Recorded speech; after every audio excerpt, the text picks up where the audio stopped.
জি6 ল্যাপটপের ব্যাপারে প্রথমেই কথা বলতে চাই 830 জি6 মডেল নিয়ে। এটি হচ্ছে জার্মান ভেরিয়েন্টের একটি ল্যাপটপ, এখানে লেখা আছে জার্মান ভেরিয়েন্ট।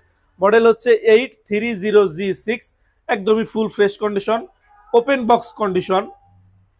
কনফিগারেশন হিসাবে থাকছে কোরাই 5 এর 8 generation, 8 GB RAM, 256 GB SSD, RAM SSD updatable, 13.5 ইঞ্চি ফুল এইচডি ডিসপ্লে এবং টাচ স্ক্রিন। টাচ স্ক্রিন একটি ল্যাপটপ। ক্যামেরা প্রাইভেসি শাটার থাকবে, ফেস লকের সুবিধা থাকবে, ফিঙ্গার লকের সুবিধা থাকবে, কিবোর্ড ব্যাকলাইট থাকবে, রাতের বেলা চোখের প্রোটেকশনের জন্য F2 তে শিওর বিওর সুবিধাটা থাকবে, গেমস খেলার জন্য জয়স্টিক অ্যাভেলেবেল থাকবে, 4 জিবি থাকবে শেয়ার গ্রাফিক্স। এরপরেও কিন্তু গ্রাফিক্স বাড়ানো যাবে যখন আপনারা র্যাম আপডেট করবেন, র্যাম এসএসডি আপডেট করা যায়, এবং মোবাইল সিম সাপোর্টেড। অর্থাৎ একটা ল্যাপটপে যা যা ফিচার থাকা দরকার এই ল্যাপটপটিতে আপনারা সমস্ত ধরনের ফিচার পেয়ে যাবেন, এবং প্রাইসও কিন্তু ভালো। 30,000 টাকার নিচে যারা মেটাল বডি